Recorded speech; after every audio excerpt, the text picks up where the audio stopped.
como aprender a programar e como eu sei que eu sei programar. Meu nome é David Carvalho e hoje a gente vai tentar responder essas duas perguntas de uma maneira um pouco diferente, beleza? Então, vamos lá. Opa! Como aprender a programar? A gente vai fazer isso tentando seguir três passinhos aqui muito simples que vai levar a gente em direção às nossas duas respostas, tá bom? E para começar, a gente precisa falar o que é programar, né? É uma coisa extremamente básica, mas eu acho que vale a pena a gente rapidamente pincelar aqui, tá?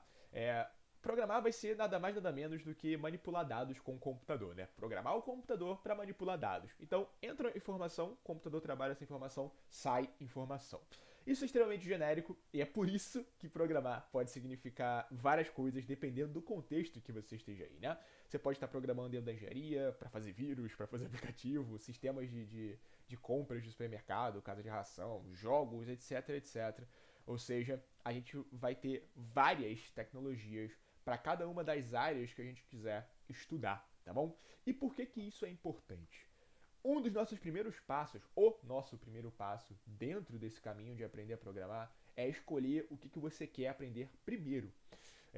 Cara, existem milhares de possibilidades e é muito fácil a gente ficar perdido, pulando de galho em galho, vendo jogo, vendo site, vendo, sei lá, parte científica e no final das contas não aprender nada decentemente porque a gente está perdido. Então, define o que você quer aprender primeiro. Começa por algum lugar, antes de ver todas as coisas, escolhe uma só, vai bem naquela coisa e depois você passa a olhar para as outras, beleza? Legal. Definido então o que eu quero aprender, o que é mais útil para mim nesse primeiro momento, como é que eu faço para estudar isso? A melhor forma, pelo menos na minha opinião, da gente aprender alguma coisa é tendo um projeto. Porque dessa forma a gente estuda um determinado assunto já focado em solucionar, em resolver alguma coisa que a gente se propôs a fazer, tá bom? E definir um projeto aqui é de uma maneira muito simples, tá? Vai ser basicamente responder quatro perguntinhas e a gente tem o nosso projeto definido. Bom, primeira pergunta, a mais óbvia: o que é esse projeto? O que eu quero montar? Eu quero montar um site, eu quero montar um jogo, eu quero montar um sistema de loja. Responde isso, né? Obviamente. Legal. Depois responde o que isso resolve, né? O que esse seu projeto ele vai solucionar, o que ele está trazendo de novidade ali para o que ele está fazendo. Depois, quais são as funcionalidades do seu projeto? Essas funcionalidades basicamente é o que vai direcionar, é o que vão, né, direcionar os seus estudos. De acordo com o que você quiser colocar no seu projeto, você vai estudar. E por fim, quando você vai trabalhar nesse projeto, né? Você precisa ter um compromisso ali e definir quais são os momentos da sua semana que você vai parar para pesquisar, estudar programação e construir o seu projeto. Então vamos olhar aqui agora alguns exemplinhos para materializar isso daí. A gente pode pensar no projeto então focado em construção de aplicativos para computador, né? Um programa de computador. Aqui eu coloquei como exemplo uma checklist com alarme, né? Quando tiver próximo de vencer, por exemplo, aquela tarefa, ele vai tocar um alarme. O que ele resolve? A minha suposta falta de organização ou de outras pessoas.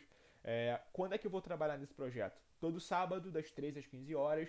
Novamente, importante ter compromisso com o que você vai estar fazendo. E se não tem hora marcada, você provavelmente vai esquecer ou vai priorizar alguma outra coisa. E funcionalidades. Tá, eu quero adicionar tarefas, concluir tarefas, editar, deletar, ter todo o sistema de alarme ali funcionando. Então repara que cada uma dessas funcionalidades é uma pesquisa, né, que eu vou ter que fazer para conseguir executar. Agora vamos pensar no exemplo de um jogo. O que eu quero fazer? Qual é o meu projeto? Um clone do Pong. Pong é aquele joguinho, né, que você tem duas barrinhas e uma bolinha no meio batendo. O que ele vai resolver? O meu tédio, supostamente. Quando eu vou trabalhar nele? Segunda e terça-feira, das 18 às 20. Né? E as funcionalidades: menu, mover raquete, movimentação da bolinha. Eu tenho que salvar a pontuação do meu jogador, né? Ele vai fechar o jogo, vai abrir. A pontuação tem que continuar salva. Efeitos sonoros, música, etc. São as funcionalidades desse projetinho. E por fim, a gente pode pensar em ciência e engenharia aqui. E eu quero fazer um otimizador que vai resolver um problema da minha iniciação científica. Olha que interessante. Eu vou trabalhar toda quarta-feira das 8 às 10. E eu quero que esse otimizador funcione da seguinte forma: eu coloco uma planilha, eu escolho o otimizador que eu vou querer utilizar ali, e a saída vai ser então os valores ali da minha função já otimizada. Bonitinha, tá bom? Então, legal, esses aqui foram três exemplos de projetos e a gente concluiu então o nosso segundo passo desses três. A gente definiu o que a gente vai querer aprender primeiro, depois a gente preparou um projeto para estudar essa coisa que a gente definiu de uma maneira mais interessante, né, mais motivadora pra gente. E agora, o que falta? Por onde a gente começa a estudar isso? Muito simples. A gente começa pesquisando, começando de fato, e acompanhando o que a gente está fazendo. Então, materializando aqui isso, bom, defini que eu quero fazer um site, né, por exemplo, eu vou pesquisar no Google quais são as tecnologias mais usadas para fazer um site, certo? E aí eu vou encontrar então o que eu preciso estudar para fazer o meu projeto acontecer. Pegando o exemplo de site, eu vou esbarrar lá muito provavelmente com HTML, CSS e JavaScript. Então são essas três tecnologias que eu preciso dominar para construir sites bem, né? Para fazer isso de uma maneira legal. Então, meu segundo passo vai ser pesquisar curso gratuito de HTML, curso gratuito de CSS. E aqui eu recomendo que você vá nos gratuitos, tá? Ainda mais pela natureza do que você está fazendo. Você tem um projeto, seu projeto vai ter necessidades específicas e pagar por um curso fechado provavelmente não vai cobrir as necessidades que você tem nesse projeto e tal, enfim. Acho que vale pro caminho gratuito aí, tá bom? Legal, então você pesquisou sobre o curso gratuito de HTML, agora você vai, conforme você estiver desenvolvendo o seu projeto, né, adicionando as funcionalidades, você provavelmente vai se deparar com perguntas como fazer Y com X, sei lá, como adicionar uma imagem no HTML, como mudar a posição de não sei o que elemento com HTML. Essas perguntas vão surgindo, você vai botando no Google e você com certeza vai encontrar as respostas para o que você está pro que você tá pesquisando, principalmente porque você está utilizando as tecnologias mais usadas, né? E as mais usadas vão ter essa vantagem de ter muita informação por aí, né? Tem muita gente usando, tem muita gente compartilhando, as suas perguntas vão ser respondidas mais facilmente. E por fim, acho que é uma pesquisa que a gente acaba caindo naturalmente, que é documentação do Z, né? Linguagem de programação, bibliotecas, frameworks vão ter sempre uma coisa chamada documentação, que é um lugar, é um grande livro virtual, a gente pode pensar assim, que explica tudo daquela linguagem de programação, daquela tecnologia de uma forma geral. Então, se eu estiver pensando, por exemplo, no JavaScript, eu consigo achar algumas documentações para o JavaScript que vão me explicar todas as funções nativas do programa, o funcionamento das variáveis, dos objetos, etc, etc. A documentação ela é então um lugar onde você encontra com mais especificidade as funcionalidades de uma determinada tecnologia que você está usando.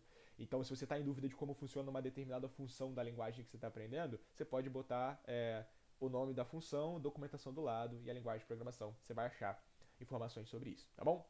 E depois dessas pesquisas, é importante que você faça uma coisa chamada verificação, né? Acompanhamento do seu aprendizado, do seu projeto. E eu diria que essa é talvez a parte mais importante do processo todo de aprendizagem, que é você parar um momento da sua semana ou do seu mês, quando você achar melhor, e avaliar o seu aprendizado. Verificar se você cumpriu, né, o que você colocou que ia cumprir, estudou nos dias que você ia estudar, verificar se você conseguiu aprender bem, se você teve dificuldade, se você ficou procrastinando em vez de estudar de verdade, né, praticar de verdade o que você estava vendo.